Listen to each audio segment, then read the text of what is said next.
الحمدللہ وکفا والصلاة والسلام علی عبادہ الذین اصطفیٰ خصوصاً علی افضلہم وخاتم النبیین محمد الامین وعلی آلہ وصحبہ اجمعین اما بعد فاعوذ باللہ من الشیطان الرجیم بسم اللہ الرحمن الرحیم ان الذين قالوا ربنا الله ثم استقاموا تتنزل عليهم الملائكة الا تخافوا ولا تحزنوا وابشروا بالجنة التي كنتم توعدون نحن اولياؤكم في الحياة الدنيا وفي الآخرة ولكم فيها ما تشتهي انفسكم ولكم فيها ما تدعون نزلا من غفور الرحیم صدق اللہ العظیم۔ گزشتہ نشست میں ہم ان الذین قالوا ربنا اللہ ثم استقاموا پر گفتگو کر رہے تھے، اور اصل گفتگو چل رہی تھی لفظ استقامت پر۔ اس کے ضمن میں ایک حدیث بھی آپ کو سنانا چاہتا ہوں۔ یہ امام مسلم نے روایت کی ہے۔ اس کے راوی حضرت عمرو یا حضرت ابی عمرو یا ابی عمرہ ہے رضی اللہ تعالی عنہ، نام کا ذرا فرق ہے۔ عن ابی عمرو وقیل ابی عمرہ سفیان بن عبد اللہ رضی اللہ عنہ قال، یہ فرماتے ہیں حضرت ابو عمرو یا ابو عمرہ، قال قلت، میں نے نبی اکرم صلی اللہ علیہ وسلم سے عرض کیا، یا رسول اللہ قل لی فی الاسلام قولا لا اسأل عنہ احدا غیرک، اے اللہ کے رسول مجھ سے تو اسلام کے بارے میں کوئی ایک بات ایسی کہہ دیجئے جو مجھے مستغنی کر دے کہ پھر مجھے کسی اور سے کچھ پوچھنے کی حاجت نہ ہو۔ یعنی کوئی بہت جامع تعبیر، بہت ہی جامع بات ایسی مجھے بتا دے کہ جس میں کل دین کی حقیقت جو ہے وہ سمو دی جائے اور مجھے پھر کسی اور سے کچھ پوچھنے کی ضرورت نہ رہے۔ یا رسول اللہ قل لی فی الاسلام قولا لا اسأل عنہ احدا غیرک، قال، اب جواب جو دیا حضور نے صلی اللہ علیہ وسلم اسے توجہ سے سنیے، قل آمنت باللہ ثم استقم، کہو میں ایمان لایا اللہ پر اور پھر جم جاؤ۔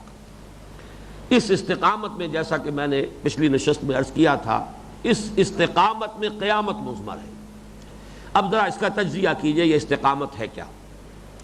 پہلی بات تو یہ کہ لغوی اعتبار سے نوٹ کیجئے، قامہ یقومو کھڑے ہونا، اقامہ یقیمو کسی دوسرے کو کھڑا کرنا، اقیم الصلاۃ نماز کو قائم کرو، نماز کھڑی کرو، قد قامت الصلاۃ نماز کھڑی ہو گئی، اقیم الصلاۃ نماز کو کھڑا کرو، نماز کو قائم کرو۔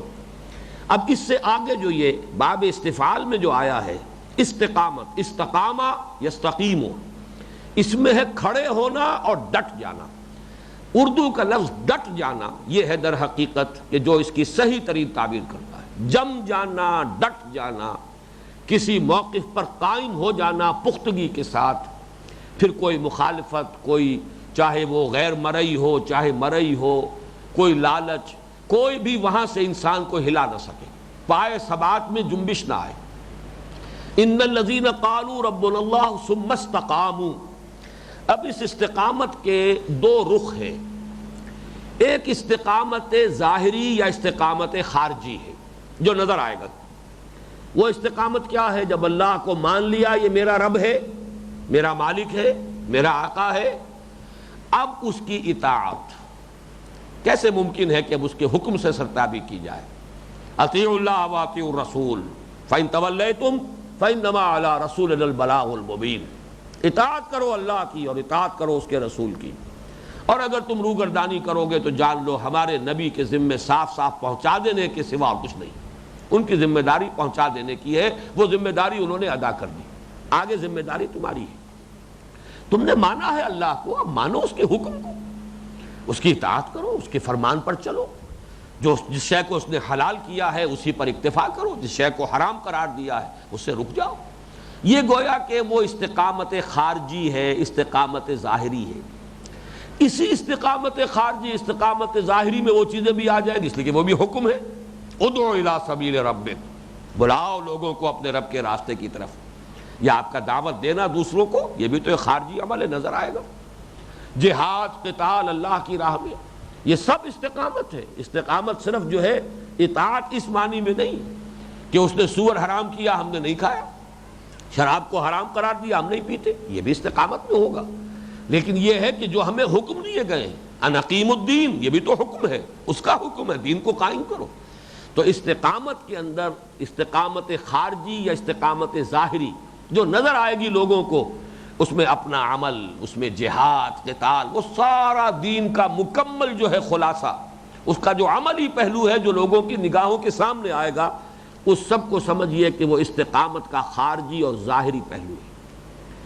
ایک اسی استقامت کا داخلی اور باطنی پہلو ہے، قلبی، وہ دل کا ٹھک جانا، بئی معنی کہ یہ اشیاء، یہ عناصر، ان میں کسی میں کوئی شے نہیں، کوئی طاقت نہیں، لا حول ولا قوت الا باللہ، کوئی طاقت نہیں ہے، نہ نفع پہنچانے والی، نہ کسی کو خیر پہنچانے والی، نہ کسی کو ضرر پہنچانے والی، نہ کسی کو تکلیف پہنچانے والی، مگر اللہ کے ساتھ۔ اذن رب ہوگا، جیسا کہ ہم پڑھ چکے ہیں تفصیل کے ساتھ، جو اقسام شرک میں، جو شرک فی الصفات، کسی شے کی کوئی صفت ذاتی نہیں، ابدی نہیں، دائم و قائم نہیں، تمام اوصاف اللہ کی عطا کردہ ہیں، اور ہر صفت کا ظہور ہوگا، ہر تاثیر ظاہر ہوگی اگر اذن رب ہوگا، اگر اذن رب نہیں ہوگا اس صفت کی تاثیر ظاہر نہیں ہوگی۔ یہ ہے ایمان کا تقاضا۔ اگر یہ شکل سامنے آ جاتی ہے، لا حول ولا قوت الا باللہ، یہ تو ہمارے ہاں تیسرے کلمے کا سب سے اہم حصہ ہے، سب سے بڑا اور سب سے اہم حصہ، اور یہی وہ بات ہے کہ جو میں آپ کو سنا چکا ہوں شیخ عبد القادر جیلانی رحمۃ اللہ علیہ کے حوالے سے، کہ انہوں نے اپنے بیٹے کو جو نصیحتیں کی ہیں ان میں اسی کو ٹرانسلیٹ کیا ہے، ذرا اس کو اور واضح کیا ہے کہ اے میرے بچے اس حقیقت کو ذہن نشین کر لے، لا فاعل فی الحقیقت ولا مؤثر الا اللہ، فاعل حقیقی اللہ کے سوا کوئی نہیں۔ ہم کاسب اعمال تو ہیں، کسی نے تمہیں پتھر مارا ہے، لگ گیا، لیکن یہ کہ اللہ کے اذن کے بغیر یہ پتھر نہیں لگ سکتا تھا، لاکھ وہ پتھر مارتا۔ جس نے پتھر مارا ہے وہ اپنے لیے جو بھی اس نے ظلم کیا ہے، اس کے لیے جو عذاب اس نے کمانا تھا کما لیا، پتھر کا لگ جانا یہ اس کے اختیار میں نہیں تھا، یہ تو اللہ کے اختیار میں تھا کہ وہ آ کر لگے تمہیں۔ تو جان لو، لا فاعل فی الحقیقت ولا مؤثر، کوئی مؤثر نہیں ہے، کسی شے میں کوئی تاثیر نہیں ہے، الا اللہ، اللہ کے سوا۔ تو یہ در حقیقت جب یہ سامنے بات آ گئی تو اب میں ذرا تجزیہ کر رہا ہوں، اگرچہ یہ مضامین تفصیلاً آئیں گے، اس منتخب نصاب کا جو حصہ دوم ہے جس میں ایمان کے مباحث اب آئیں گے تفاصیل کے ساتھ، سورہ تغابن کے دوسرے رکوع میں یہ تمام مضامین آتے ہیں، لیکن دو حصے اس کے اہم ہیں۔ ایک راضی برضائے رب، جو ہوا بغیر اذن رب نہیں ہوا، مجھے پتھر لگا اس نے مارا، ٹھیک ہے اس نے مارا، اگر قصاص لینے پر قادر ہوں قصاص لینے کا مجھے حق حاصل ہے، معاف کرنا چاہوں معاف کرنے کا اختیار حاصل ہے، لیکن یہ اچھی طرح مجھے سمجھ لینا چاہیے کہ اس میں ایک دوسرا ایلیمنٹ ہے، اذن رب کے بغیر مجھے پتھر نہیں لگ سکتا تھا، یہ اللہ کی کہ اذن سے لگا ہے۔ اب اگر اللہ کے اذن سے لگا ہے تو ہر چے ساقی ما ریخت عین الطاف است، جو میرے ساقی کی طرف سے میرے پیالے میں انڈیل دیا جائے اس کا لطف و کرم ہی ہے۔ یہ راضی برضائے رب، رضائے حق پہ راضی رہ، یہ حرف آرزو کیسا، یوں ہو جائے یوں ہو جائے، ایسا نہ ہو جائے، یہ یوں کیوں ہو گیا، ایسا ہونا چاہیے تھا، یہ لیتا اور لعلہ، یہ ساری چیزیں جو ہیں اگر ایسا ہوتا تو یوں ہو جاتا، میں یوں کر لیتا تو پھر یوں یہ نتیجہ نکل آتا، میں اس مصیبت سے بچ جاتا، یہ سب جو ہے یہ در حقیقت محجوبیت کی علامت ہے کہ آپ کے سامنے وہ عناصر طبعی ہیں، صرف اسباب مادیاں ہیں، صرف مسبب الاسباب نگاہوں میں نہیں ہے کہ ما شاء اللہ کان وما لم یشاء لم یکن، جو اللہ نے چاہا وہ ہوا اور جو اللہ نے نہیں چاہا وہ نہیں ہو سکتا تھا، آپ کچھ بھی کر لیتے نہیں ہو سکتا تھا، اسی لیے فرمایا گیا ان کلمۃ لو تفتح عمل الشیطان، یہ لو کا کلمہ جو ہے اگر میں یوں کر لیتا تو ایسا ہو جاتا، اگر یوں ہو جاتا تو پھر یہ تکلیف نہ آتی، یہ کلمہ لو جو ہے یہ شیطان کے عمل کا نقطۂ آغاز ہے۔ اب یہ انسان میں حسرت پیدا کر رہا ہے، افسوس پیدا کر رہا ہے، یوں کیوں نہ کر لیا میں نے، فلاں وقت میں نے یوں کیوں کیا، اس نے یہ کیا کر دیا، وہ یوں نہ کرتا۔ یہ سارا جو ہے وہ آگ کی بھٹی کے اندر جو ہے انسان کا باطن جو ہے وہ اب اس کے اندر تپتا ہے۔ اس سے نجات دینے والی شے ہے راضی برضائے رب، جو میرے رب کی طرف سے آیا اس کا الطاف، اس کا کرم، اس کی نعمت اس کی طرف سے، اس لیے کہ میری مصلحت جتنی اس کے علم میں ہے میرے علم میں نہیں ہے۔ اس لیے قرآن مجید کہتا ہے تم نہیں جانتے، اللہ جانتا ہے، تم تو نہیں جانتے۔ جیسے میں نے وہ جو دعا ہے، دعائے استخارہ، وہ میں نے آپ کو سنائی تھی اقسام شرک بیان کرتے ہوئے، فَإِنَّكَ تَعْلَمُ وَلَا أَعْلَمُ وَتَقْدِرُ وَلَا أَقْدِرُ۔ اے اللہ تجھے سب علم حاصل ہے، مجھے کوئی علم حاصل نہیں، اور تجھے قدرت حاصل ہے، مجھے کوئی قدرت حاصل نہیں۔ یہ جب تک کیفیت نہ ہو تو مقام بندگی کہاں آیا؟ تو یہ نوٹ کر لیجئے کہ میں نے استقامت خارجی اور ظاہری، عبادت اور اطاعت، اللہ کے جملہ احکام پر کاربند ہو جانا، وہ احکام ذاتی بھی ہوں گے، انفرادی بھی ہوں گے، اجتماعی بھی ہوں گے، اقامت دین کی جد و جہد بھی ہوگی، جہاد و قتال فی سبیل اللہ بھی ہوگا، اپنی جان ہتھیلی پر رکھ کر میدان میں آنا بھی ہوگا۔ اس سب کو جمع کر لیجئے تو یہ مقام عبدیت ہے۔ یہ صوفیہ کی اصطلاحات میں چاہتا ہوں کہ آپ درس قرآن کے حوالے سے ان کو اپنے ذہنوں کے اندر جو ہے ان کا ربط قائم کرتے چلے جائیے۔ مقام عبدیت کیا ہے؟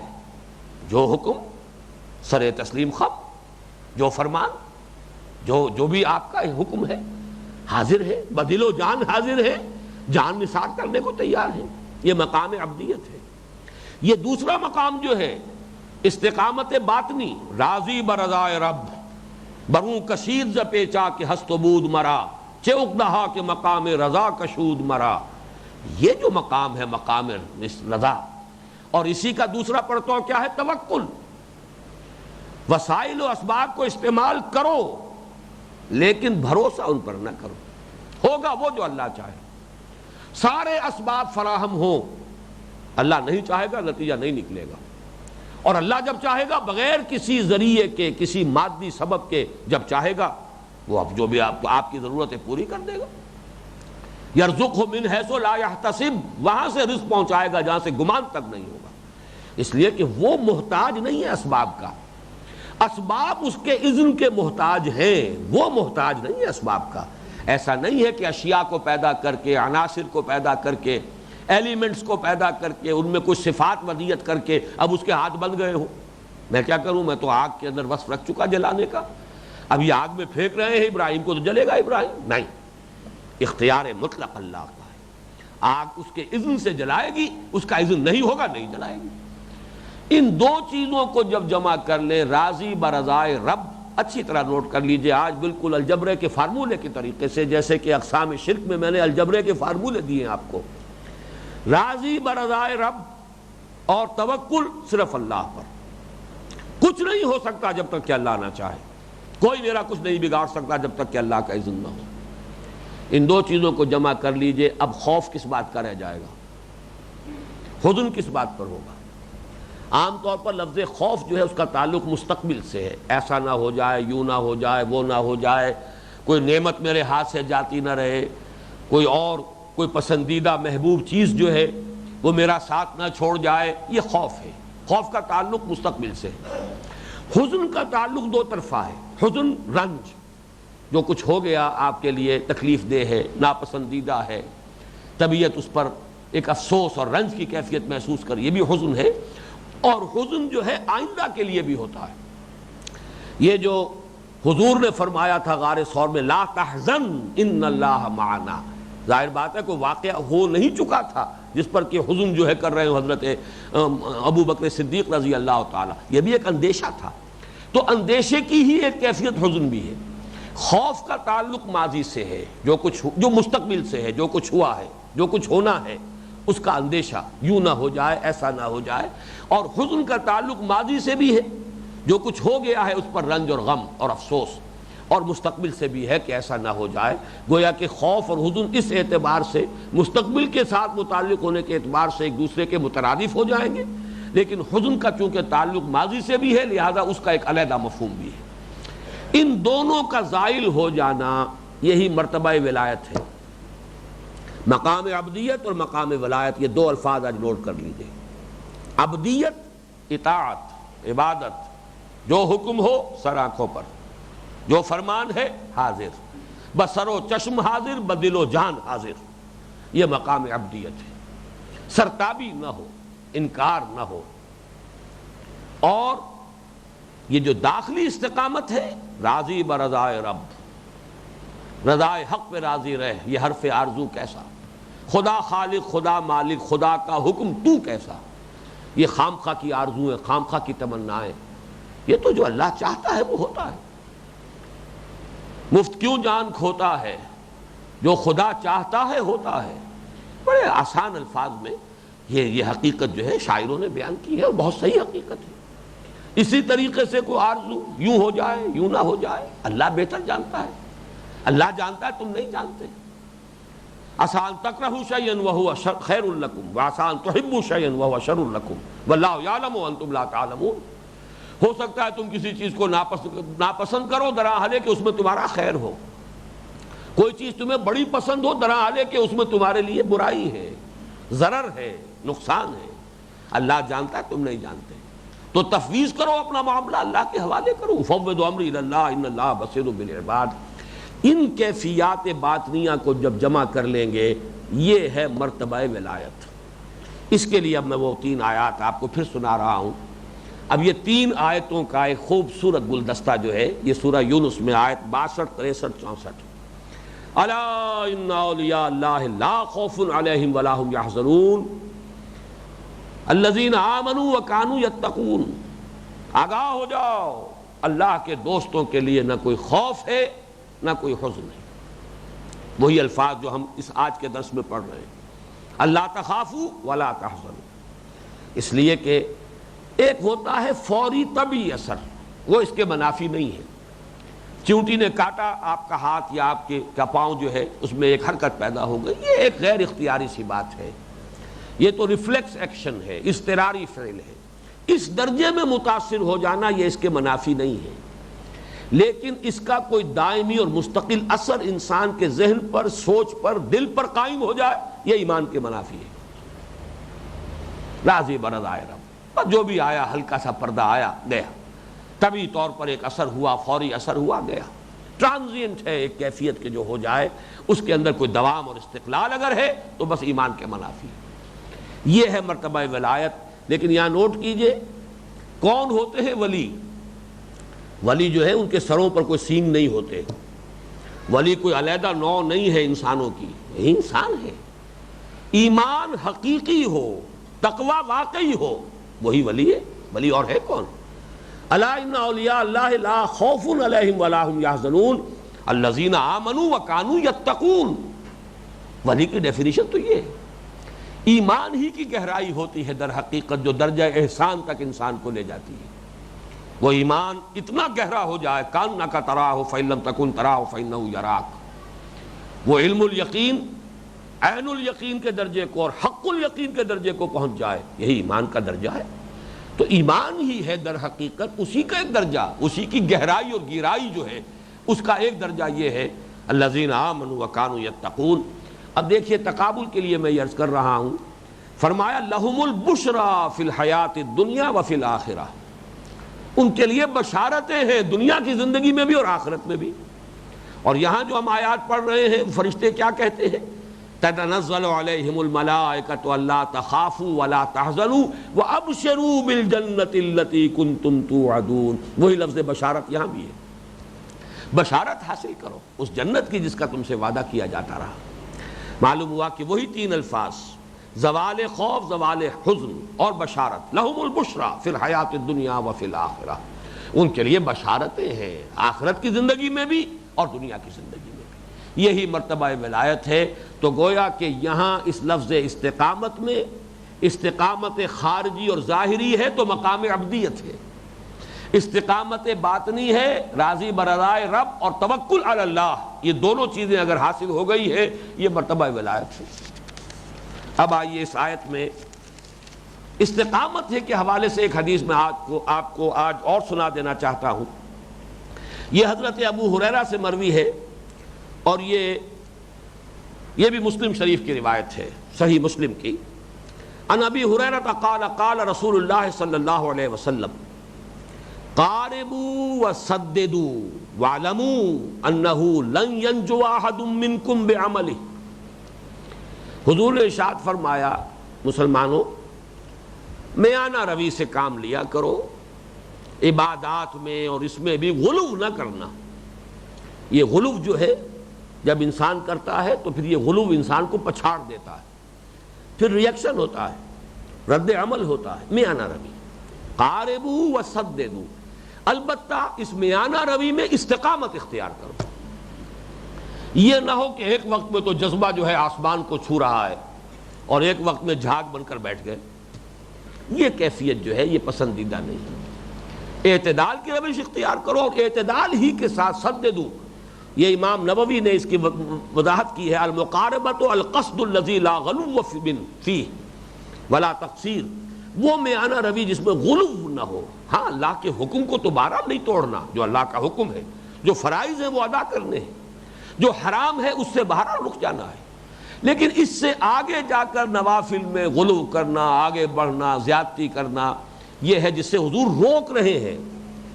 قاربوا وسددوا، درمیانہ میانہ روی اختیار کرو، غلو نہ کرو۔ اور سداد جو ہے امام نووی کہتے ہیں استقامت کو کہتے ہیں، جو بھی ہے اس پر استقامت، ڈٹے رہو، کھڑے رہو، تسلسل ہو، پابندی ہو، دوام ہو۔ اب اس میں جو جملہ آیا ہے یہ بہت سے لوگوں کے لیے آنکھیں کھول دینے والا ہونا چاہیے، جو غلو کرتے ہیں، مستحبات میں غلو کر رہے ہیں، سنت عادت میں غلو کر رہے ہیں، چھوٹی چھوٹی چیزوں میں غلو کر رہے ہیں، اسی میں ایک دوسرے پر نکیر کر رہے ہیں، ایک دوسرے پہ تنقیدیں کر رہے ہیں۔ اس غلو کا علاج کیا ہے جو حضور نے ابھی فرمایا وہ سن لیجئے۔ وَاعْلَمُوا، جان لو، انہو لن ینجو احد منکم بعملہ، تم میں سے کوئی شخص بھی صرف اپنے عمل کی بنیاد پر نجات نہیں پا سکے گا۔ کتنا عمل کر لو گے، کتنا غلو کر لو گے، کہیں تک بھی پہنچ جاؤ، تم اپنے عمل کی بنیاد پر نجات نہیں پاؤ گے۔ لن ینجو احد منکم بعملہ، تم میں سے کوئی ایک بھی ایسا نہیں ہے جو اپنے عمل کی وجہ سے نجات پا جائے۔ قالوا ولا انت یا رسول اللہ، سوال کیا صحابہ نے کہ اے اللہ کے رسول کیا آپ بھی؟ فرمایا قال ولا انا، ہاں میں بھی نہیں، الا یتغمدنی ربی برحمت منہ وفضل، الا یہ کہ اللہ تعالیٰ ڈھانپ لے مجھے اپنی رحمت اور فضل سے۔ یہ ہے مرتبہ محمد الرسول اللہ صلی اللہ علیہ وسلم۔ اصل میں یہ بھی شیطان کی، انسان کی دشمنی جو ہے، اس کے تو پیدائشی دشمن ہے، وہ انسان کو ہٹانا چاہتا ہے غلو میں ڈال کر۔ وہی غلو کہ جو محبت کا غلو تھا، جس نے شرک کی بدترین صورت اختیار کروا لی، خدا کا بیٹا قرار دے دیا حضرت عیسیٰ علیہ السلام۔ وہی غلو محبت کا حضرت علی کو خدا بنا دینے والے پیدا ہو گئے۔ وہی غلو ان نیکیوں میں، عبادات میں، نتیجہ کیا نکلتا ہے؟ جو اہم تر بات ہے وہ رہ جاتی ہے۔ اقامت دین کی جد و جہد کے لیے تو اب کوئی جذبہ رہا ہی نہیں، سارا جذبہ جو ہے ان نوافل میں، ان مستحبات میں، ان چھوٹی چھوٹی نیکیوں میں، پوری سٹیم جو جنریٹ ہوئی تھی یوز ہو گئی، خرچ ہو گیا سارا جذبہ، آگے نہیں بڑھے گا۔ لہذا شیطان یہاں داؤ لگاتا ہے، پھندے لگاتا ہے، اس میں پھنساؤ، مست رکھو ذکر و فکر صبح گاہی میں اسے، پختہ تر کر دو مزاج خانقاہی میں اسے، تاکہ اس سے آگے کی سوچ ہی نہ آئے۔ یہ ہے کہ جس کا سد باب ہو رہا ہے اس حدیث سے، قاربوا وسددوا واعلموا انہ لن ینجو احد منکم بعملہ۔ قالوا ولا انت یا رسول اللہ، قال ولا انا الا یتغمدنی ربی برحمت منہ وفضل، ہاں میں بھی نجات محض اپنے عمل کی بنیاد پر نہیں پاؤں گا جب تک کہ پروردگار مجھے ڈھانپ نہ لے اپنے فضل اور رحمت سے۔ اب آگے چلیے، اس حصے میں ایک اہم مضمون ہے فرشتوں کا نزول۔ تتنزل علیہم الملائکۃ الا تخافوا ولا تحزنوا وابشروا بالجنہ۔ یہ فرشتوں کا نزول جو ہے، اس کے بارے میں ایک بات نوٹ کر لیجئے۔ ایک بات تو اس میں متفق علیہ ہے، اجماعی ہے، کوئی اختلاف نہیں، اور بہت سے لوگوں کا تجربہ ہے، بہت سے نیک لوگوں کے انتقال کے وقت کی یہ خبر بہت تواتر کے ساتھ نقل ہوئی ہے کہ جب عالم نزع کی کیفیت ہوتی تھی تو کہتے تھے ہٹ جاؤ، راستہ دو. معلوم ہوتا تھا انہیں کوئی نظر آ رہے ہیں، کوئی نورانی ہستیاں ہیں جو آ رہی ہیں جن کا استقبال وہ کرنا چاہتا ہے. یہاں جو عالم نزع میں گرفتار ہے، کوئی ہے جس کو اس نے دیکھا ہے، کوئی آیا ہے. تو نزول جو ہے فرشتوں کا عند الموت، یہ تو متفق علیہ ہے. موت کے قریب فرشتوں کا نزول گویا کہ استقبال کرنے کے لیے آئیں گے.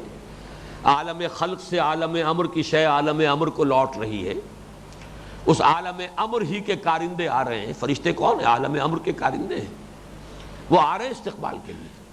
تو یہ تتنزل علیہم الملائکۃ الا تخافوا ولا تحزنوا. اب خوشیاں منائیے، خوشخبری حاصل کیجئے. آپ کی سختی کے دن گئے، آپ کے تکالیف کے دن گئے، آپ کے لیے جو کوفت تھی دنیا میں اب اس کا سلسلہ منقطع ہوا. اب بشارتیں ہی بشارتیں ہیں، خوشیاں ہی خوشیاں ہیں. فراح و ریحان و جنت نعیم. اس میں تو کوئی چونکہ اختلاف نہیں، اور جیسا کہ میں نے عرض کیا بہت سے لوگوں کے بارے میں یہ چیزیں واقعاتی انداز میں بھی ہمیں ملتی ہیں، اس میں تو کسی اختلاف کی گنجائش نہیں. البتہ دوسرا معاملہ یہ ہے، دوسرا مسئلہ یا دوسرا معاملہ، دوران حیات دنیاوی بھی یہ نزول ہوتا رہتا ہے. اس میں کچھ لوگوں کو ذرا اشکال ہوگا، لیکن واقعہ یہ ہے کہ یہ قرآن سے حدیث سے اس قدر ثابت شدہ شے ہے جس کا انکار کرنا جو ہے وہ وہی جو ریشنلزم ہے، وہ 19th سینچری سائنٹیفک ریشنلزم، جو معجزات کو ماننے سے انکار کرتا ہے، جو مادے اور مادے کی تاثیرات جو ہے اس پر اس کا یقین کامل قائم تھا، وہ ریشنلزم. بچے کھچے اثرات اس کے اب بھی چلے آ رہے ہیں. جیسے گائیٹن صاحب کہہ گئے اس سال ہمارے ہاں کہ مغرب میں بھی اکثر لوگ ابھی اسی فضا میں سانس لے رہے ہیں. وہی نیوٹونین ایرا جو ہے فزکس کا، ابھی اسی میں جی رہے ہیں، وہی ان کی بھی سوچ ہے. یہ آئنسٹائن کے تصورات اور یہ فزکس کے اعلیٰ نظریات جو اب سامنے آئے ہیں، یہ وہاں بھی اکثر و بیشتر لوگوں کو معلوم نہیں.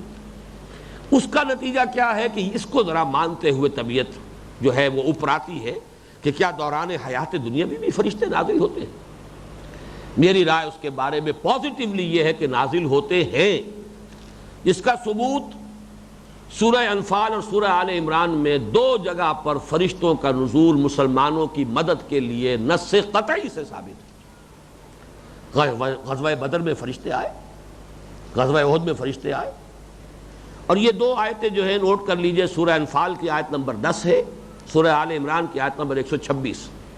یہ جوڑا بھی ایک مثال ہے قرآن مجید میں اس اصول کا کہ اہم مضمون قرآن مجید میں کم سے کم 2 مرتبہ ضرور آئے گا اور تھوڑا سا لفظی فرق کر دیا جائے گا تاکہ مونوٹنی نہ رہے، تنوع ہو. فطرت انسانی کو تنوع زیادہ پسند ہے، مونوٹنی سے طبیعت گھبراتی ہے، انسان بور ہو جاتا ہے. اب آپ دیکھیے اس کی مثال، سورہ انفال، سورہ آل عمران. سورہ انفال کی آیت نمبر 10، آل عمران کی آیت نمبر 126. دونوں جگہ پر فرمایا وَمَا جَعَلَهُ اللَّهُ إِلَّا بُشْرَىٰ وَلِتَطْمَئِنَّ بِهِ قُلُوبُكُمْ. دوسری جگہ فرمایا وَمَا جَعَلَهُ اللَّهُ إِلَّا بُشْرَىٰ وَلِتَطْمَئِنَّ قُلُوبُكُمْ بِهِ وَلِتَطْمَئِنَّ بِهِ قُلُوبُكُمْ وَلِتَطْمَئِنَّ قُلُوبُكُمْ بِهِ. ایک میں قلوب پہلے آ گیا، بہی بعد میں آ گیا، ایک میں بہی پہلے آ گیا، قلوب بعد میں آ گیا، بین ہی وہی مضمون. وَمَن نَّصْرُ إِلَّا مِنْ عِنْدِ اللَّهِ. یہ الفاظ بھی جوں کہ تو. البتہ سورہ انفال میں فرمایا اِنَّ اللَّهَ عَزِيزٌ حَكِيمٌ. سورہ آل عمران میں وَمَن نَّصْرُ إِلَّا مِنْ عِنْدِ اللَّهِ الْعَزِيزِ الْحَكِيمِ. یہ لفظی فرق، لیکن دونوں جگہ پر آپ کو معلوم ہے فرشتوں کا نزول ہوا اور انہوں نے امداد کی. غزوہ احزاب میں تو یہاں تک آیا ہے کہ حضور صلی اللہ علیہ وسلم ہتھیار کھول چکے تھے جب حضرت جبرائیل آئے ہیں اور ہتھیار باندھے ہوئے آئے ہیں. انہوں نے عرض کیا ہے کہ حضور آپ نے اور آپ کے ساتھیوں نے ہتھیار کھول دیے، ہم نے تو ابھی ہتھیار نہیں کھولے. اللہ کا حکم ہے کہ ابھی یہ بنو قریظہ کی گوشمالی کرنی ہے، انہیں سزا دینی ہے. انہوں نے جو غداری کی ہے، وعدہ خلافی کی ہے، اس کی سزا دینی ہے. لہذا حضور نے حکم دیا کہ فوراً جو ہے سب کے سب لوگ جو ہے وہ چلیں بنو قریظہ کی طرف. تو فرشتوں کا نزول ایسی نصوص قطعیت ثابت. سورہ مجادلہ میں جہاں حزب اللہ کا تذکرہ ہے، وَأَيَّدَهُمْ بِرُوحٍ مِّنْهُ، اللہ تائید فرماتا رہتا ہے جو حزب اللہ میں شامل ہوں، جو اس کے سپاہی بن گئے ہوں، جو اس کے فوجدار بن گئے ہوں، جن کی زندگی کا مقصد ہو اللہ کی حدود کی حفاظت، والحافظون لحدود اللہ العامرون بالمعروف والناہون عن المنکر والحافظون لحدود اللہ. تو یہ کام کریں گے، جو حزب اللہ بنیں گے، جو شیطان کی جماعت سے ٹکرائیں گے، ان کو تائید ہوتی رہتی روح من. اسی طریقے سے خود اس آیت میں جو موجود ہے نحن اولیاؤکم فی الحیات الدنیا، ہم تمہارے ساتھی ہیں دنیا کی زندگی میں. اگر موت کے وقت یہ بات کہی جائے تب بھی اس کا مفہوم ہے کہ ہم ہی تمہارے ساتھی رہے دنیا کی زندگی میں. لیکن یہ بات جو ہے موت کے وقت کہنا اتنا معنی خیز نہیں ہے جتنا کہ حیات دنیاوی کے دوران، جب آپ کشمکش میں مبتلا ہیں، جب کشاکش میں ہیں، جب مصائب میں ہیں، اس وقت کوئی تھپکی دے کہ گھبراؤ نہیں میں تمہارے ساتھ ہوں، تب تو کوئی بات ہوئی. لیکن یہ ہے کہ اگر بعد میں بتائے کہ گھبراؤ نہیں تمہارے لیے کوئی گھبراہٹ کا موقع نہیں تھا اس لیے کہ ہم تمہارے ساتھ تھے، تو یہ در حقیقت اس اعتبار سے اتنی بامانی بات نہیں بنتی. اگرچہ یہ آیت جو ختم ہوتی ہے جس کے اندر کہ فرمایا گیا کہ ہم تمہارے ساتھی ہیں دنیا میں بھی اور آخرت میں بھی، نحن اولیاؤکم فی الحیات الدنیا وفی الآخرہ وَلَكُمْ فِيهَا مَا تَشْتَهِي أَنفُسُكُمْ وَلَكُمْ فِيهَا مَا تَدَّعُونَ نُزُلًا مِّن غَفُورٍ رَحِيمٍ. بلکہ اس سے پہلے کے الفاظ نوٹ کیجئے وَأَبْشِرُوا بِالْجَنَّةِ الَّتِي كُنْتُمْ تُوعَدُونَ. اس کا ترجمہ میں نے کیا ہے کنتم توعدون، جس کا کہ تم سے وعدہ کیا جاتا رہا. اس میں اشارہ ہو رہا ہے کہ یہ موت کے وقت کی گفتگو ہے. تو موت کے وقت کی گفتگو تو ظاہر ہے، ثابت ہے، مجمع علیہ ہے، اس پر اجماع ہے، اس پہ کچھ کہنے کی ضرورت نہیں. لیکن حیات دنیاوی کے دوران بھی فرشتوں کا نزول ہوتا ہے، چاہے ان کی بات ان کانوں سے ہم نہ سنیں، وہ صرف ایک سکینت بن کر ہمارے قلب کے اوپر نازل ہو جائے. جیسے کہ اب ہم یہاں بیٹھے ہوئے ہیں، درس قرآن ہو رہا ہے، حدیث صحیح ہے، مستند ہے، مجتمع قوم فی بیت من بیوت اللہ یتلون کتاب اللہ ویتدارسونہ بینہم الا نزلت علیہم السکینہ وغشیتہم الرحمہ وحفتہم الملائکہ. جب بھی کہیں کچھ لوگ اللہ کے گھروں میں سے کسی گھر میں جمع ہوتے ہیں، اور اللہ کے گھروں میں سے کسی گھر کا ایک تو قطعی مفہوم ہے کسی مسجد میں، لیکن اکثر جو ہے محققین محدثین ان کے نزدیک کوئی بھی گھر ہو جہاں پر کہ کوئی بھی مقام ہو جہاں اس کام کے لیے لوگ جمع ہو جائیں، عموم جو ہے وہ یہاں پیش نظر ہے. اصل ہے وہ کام کیا ہے؟ اللہ کی کتاب کو پڑھنا اور آپس میں سمجھنا سمجھانا. جہاں کہیں بھی یہ کام ہوگا ان پر رحمت کا نزول ہوگا، غشیتہم الرحمہ، رحمت انہیں ڈھانپ لے گی، سکینت نازل ہوگی، فرشتے ان کے گرد گھیرا ڈال لیں گے. تو تتنزل علیہم الملائکہ. اب اس کو صرف موت کے وقت کے ساتھ خاص کر دینا میرے نزدیک وہ درست نہیں ہے. واللہ اعلم. اب آگے چلیے، اس حصے کا ایک اور اہم مضمون ہے لَكُمْ فِيهَا مَا تَشْتَهِي أَنفُسُكُمْ وَلَكُمْ فِيهَا مَا تَدَّعُونَ. تمہارے لیے ہے وہاں وہ سب کچھ جس کا اشتہا ہے تمہارے جیوں میں، تمہارے نفوس میں. تشتہی، یہ اشتہا کا لفظ اردو میں ہم بولتے ہیں. کبھی آپ کسی سے کہتے ہیں پڑھے لکھے آدمی سے کھانے کے لیے، بھائی اشتہا نہیں ہے. اشتہا اگرچہ لفظ جو ہے اس کا مادہ تو شہوت ہے، شہوت کا لفظ ہمارے ہاں عام طور پر صرف مستعمل ہے جنسی شہوت کے لیے. حقیقت میں نفس کے سارے تقاضے جو ہیں وہ شہوت ہیں. پیٹ کھانے کو مانگتا ہے، یہ بھی اشتہا ہے، یہ بھی ایک شہوت ہے، جس کو فرائیڈ نے کہا ہے ایڈ یا لیبیڈو.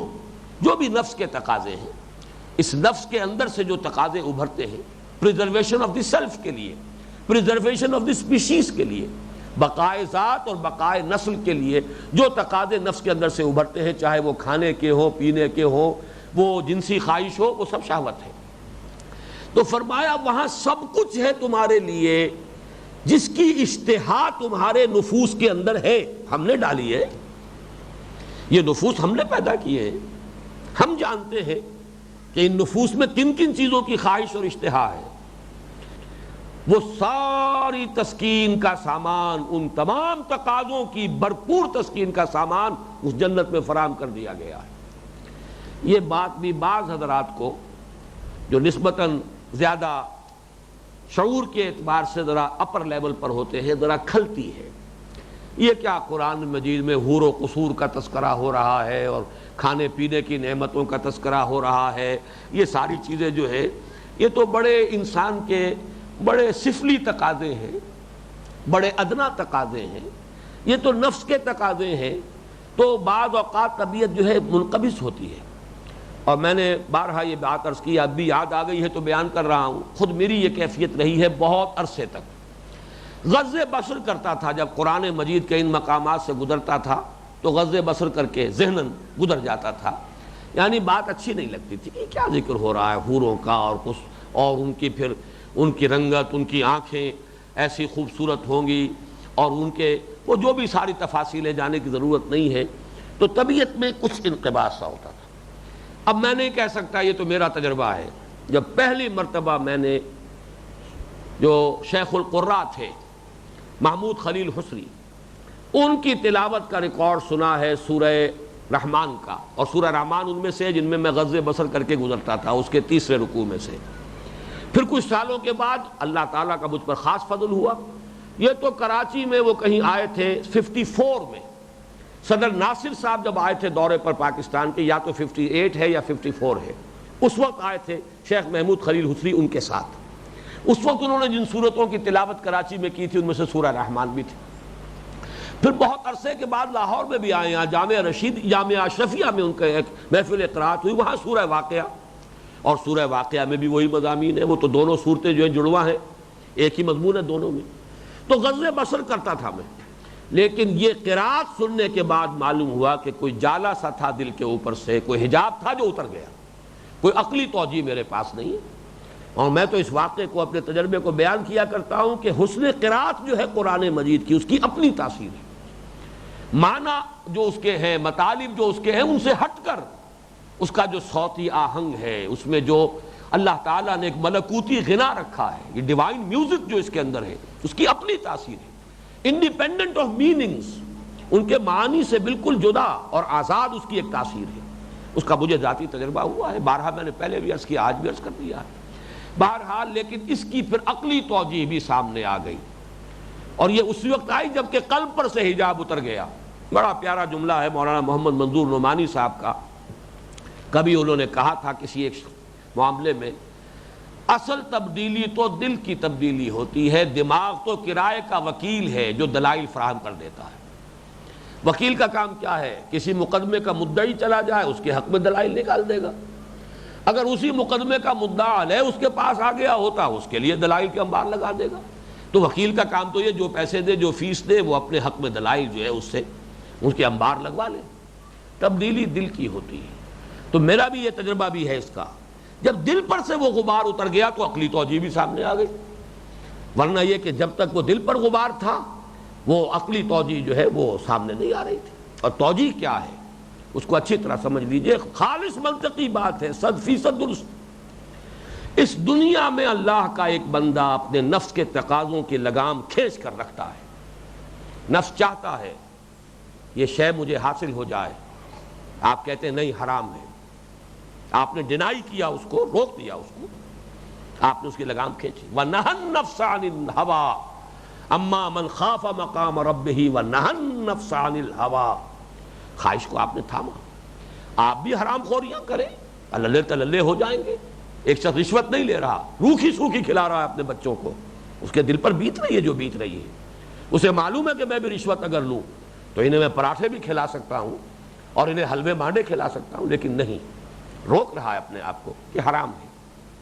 سودی کاروبار بھی ساتھ لپیٹ رہا ہے، نظر آ رہا ہے، بینک کی سروس چھوڑ رہا ہے، نظر آ رہا ہے کہ یہاں 15,000 کی تنخواہ مجھے مل رہی ہے، باہر شاید 5,000 کی مجھے تنخواہ کی ملازمت نہ مل سکے، روک رہا ہے۔ اس کا لازمی منطقی نتیجہ یہی ہونا چاہیے کہ جن جن خواہشات نفسانی سے اس نے اپنے آپ کو یہاں روکا ہے، اس کا بدلہ یہی ہونا چاہیے کہ اس کی بھرپور تسکین کا سامان فراہم کر دیا جائے۔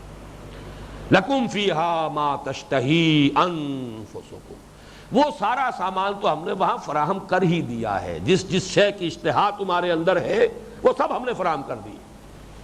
البتہ اس کا اگلا مرحلہ بھی ہے، وَلَكُمْ فِيهَا مَا تَدَّعُونَ، اور تمہیں وہاں مل جائے گی ہر وہ شے جو طلب کرو گے۔ یہ طلب کرنا جو ہے یہ دوسرا مرحلہ ہے۔ ظاہر بات ہے اس میں ہر انسان کی ذہنی سطح، اس کا ذوق، اس کا مزاج، کوئی کچھ مانگے گا، کوئی کچھ مانگے گا۔ آپ دیکھتے ہیں مینو ہوٹل میں جا کر، اور پھر آپ آرڈر دیتے ہیں طلب کرتے ہیں، تو یہ طلب انسان کی ذوق کے مطابق ہوگی۔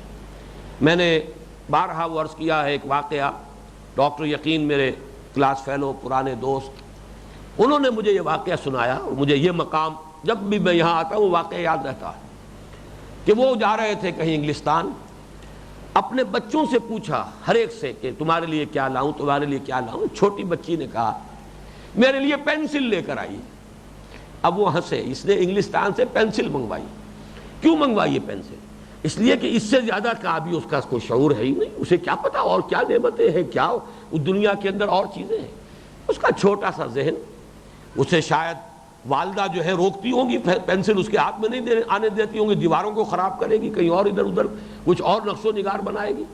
تو وہی جو اس کی رکی ہوئی ایک آرزو تھی، اس نے اسی کی تسکین کا جو ہے وہ سوال کر دیا۔ یہ معاملہ ہوگا ہر شخص کے ساتھ جداگانہ، متفاوت، یہ فرق و تفاوت ہوگا اپنے اپنے لیول آف کانشسنس کے اعتبار سے، اپنے شعور کے اعتبار سے۔ اور اس میں آخری اور بلند مرتبہ وہ ہے کہ کوئی انسان ایسے بھی ہوں گے، قرآن مجید میں ذکر ہے، یریدون وجہہ، صرف اللہ کی کا چہرہ چاہیں گے اور کچھ نہیں چاہیں گے، سوائے اللہ کے اور کچھ نہیں، جس کو کہ حضرت رابعہ بصریہ نے ایک تمثیل سے واضح کیا تھا رحمت اللہ علیہا، کہ ایک خاص جذب کی کیفیت میں نکلی ہے اپنے گھر سے، ایک ہاتھ میں ایک لوٹا ہے جس میں پانی تھا، اور ایک ہاتھ میں مشعل ہے، آگ جل رہی ہے۔ انہوں نے پوچھا کہاں جا رہی ہے، کیا ہے معاملہ؟ کہ اس مشعل سے جنت کو جلانے جا رہی ہوں، اور اس پانی سے جہنم کو بجھانے جا رہی ہوں، تاکہ لوگ اللہ کو صرف اللہ کے لیے چاہیں، جنت کے طلب میں اور دوزخ سے بچنے کے لیے نہ چاہیں۔ یہ میں عرض کر دوں کہ یہ کوئی سند نہیں، یہ کوئی قرآن نہیں، کوئی حدیث نہیں، ایک خاص کیفیت ہے، ایک جذب کی سی کیفیت ہے، لیکن اس کے اندر جو چیز مضمر ہے وہ یہی ہے، یریدون وجہہ لا تعد عیناک عنہم، یہ لوگ کہ جو صرف ہمارے چہرہ انور کی ضیاء کے طالب ہیں، انہیں اور کچھ نہیں چاہیے۔ یہی وجہ ہے کہ یہ بات آئی ہے صراحت کے ساتھ روایات میں کہ آخری نعمت جو ملے گی جنت والوں کو وہ اللہ کا دیدار ہوگا۔ یہ سب سے آخری دولت اور سب سے آخری نعمت جو ملے گی وہ دیدار باری تعالیٰ ہے۔ اس کے بعد اور کسی شے کی کوئی طلب، کوئی خواہش باقی نہیں رہے گی۔ اب آخری بات، اگرچہ وقت تو تقریباً ختم ہو گیا ہے لیکن نوٹ کر لیجئے، یہ دونوں چیزیں جو ہیں، وَلَكُمْ فِيهَا مَا تَشْتَهِي أَنفُسُكُمْ وَلَكُمْ فِيهَا مَا تَدَّعُونَ، تمہارے لیے ہے اس جنت میں، اس آخرت میں وہ سب کچھ جس کی اشتہا تمہارے جیوں میں ہوگی، اور تمہارے لیے ہوگا وہاں وہ سب کچھ جو تم مانگو گے، طلب کرو گے، جس کا آرڈر دو گے۔ لیکن یہ دونوں چیزیں مل کر بھی نزل بنیں گی۔ نزل کہتے ہیں ابتدائی مہمان نوازی کو۔ نزیل اور ضیف کا فرق یہ ہے، نزیل کہتے ہیں جو مہمان تازہ تازہ آیا، نزیل سواری سے اتر کر آیا، کار سے اتر کر آیا، گھوڑے سے اتر کر آیا، اونٹ سے اتر کر آیا، نازل ہوا ہے، وہ نزیل ہے۔ جب آ کے آپ کے پاس مقیم ہو گیا اب ضیف ہے۔ یہی فرق ہے نزیل اور ضیف کا۔ ضیف کی ضیافت ہوتی ہے اہتمام کے ساتھ، نزیل کو فوری طور پر کچھ پیش کر دیا جاتا ہے، جس کو آپ کہتے ہیں ٹھنڈا یا گرم۔ سردیاں ہیں چائے پلا دیجئے فوری طور پر، اور گرمیاں ہیں آج کل کا موسم ہے شربت پلائیے، سکنجبیر پلائیے، یہ نزل ہے۔ یہ دونوں چیزیں مل کر بھی نزل ہوں گی صرف اس لیے کہ جنت کی جو اصل نعمتیں ہیں ان کے بارے میں ایک حدیث سن لیجئے، اسی پر آج کا درس ختم ہو جائے گا۔ یہ حدیث اس سے پہلے بھی میں نے بیان کی ہے لیکن میں آج آپ کو اس کی سند کے ساتھ بتا رہا ہوں۔ صحیح بخاری، صحیح مسلم، جامع ترمذی، تینوں میں یہ روایت موجود ہے حضرت ابو ہریرہ سے رضی اللہ تعالی عنہ، اور حدیث قدسی ہے۔ قال قال رسول اللہ صلی اللہ علیہ وسلم، حضرت ابو ہریرہ فرماتے ہیں کہ اللہ کے رسول نے ارشاد فرمایا، قال اللہ عز وجل، اللہ فرماتا ہے عز وجل، کیا فرماتا ہے؟ اعددت لعباد الصالحین ما لا عین رات ولا اذن سمعت ولا خطر علی قلب بشر، میں نے اپنے نیک بندوں کے لیے تو وہ چیزیں فراہم کی ہوئی ہیں جو نہ کسی آنکھ نے کبھی دیکھی، نہ کسی کان نے کبھی سنی، نہ کسی انسان کے دل پر ان کا کبھی خیال تک وارد ہوا۔ اور اس کے بعد فرمایا وَقْرَؤُوا إِن شِئْتُمْ، اب چاہو تو ذرا یہ آیت کے الفاظ پڑھ لو، فَلَا تَعْلَمُ نَفْسٌ مَا أُخْفِيَ لَهُم مِّن قُرَّةِ أَعْيُن، کسی کو نہیں معلوم کہ ان کے لیے ہم نے کن کن آنکھوں کی ٹھنڈک کے سامانوں کا فراہم ہم نے کر رکھا ہے، کسی کو پتہ نہیں، لا تعلم نفس۔ اب یہ جو کیٹیگوریکل سٹیٹمنٹ ہے، ایک روایت میں یہ آیا ہے کہ یہ الفاظ جو ہے فقرؤوا ما ان شئتم، اگر تم چاہو تو یہ پڑھ لو، یہ حضرت ابو ہریرہ کے الفاظ ہیں۔ حضور کی طرف سے جو قول، جو حدیث قدسی ہے وہ ختم ہو گئی اس پر کہ اعددت لعبادی الصالحین ما لا عین رات ولا اذن سمعت وما خطر علی قلب بشر، میں نے اپنے صالح بندوں کے لیے ایسی ایسی چیزیں فراہم کی ہیں جو نہ کسی آنکھ نے دیکھی، نہ کسی کان نے سنی، اور نہ کسی انسان کے دل پر ان کا کبھی خیال تک وارد ہوا۔ اصل ضیافت وہ ہے، یہ ساری چیزیں ما تشتہی انفسکم بھی، اور تمہاری اپنی جو سوچ ہے وہ بھی تو محدود ہے، وہ بھی تو اپنے تصورات کے مطابق مانگو گے جو مانگو گے۔ یہ دونوں چیزیں مل کر بھی صرف نزل ہیں، نزلا من غفور الرحیم۔ بارک اللہ لی ولکم فی القرآن العظیم ونفعنی وإیاکم بالآیات والذکر الحکیم۔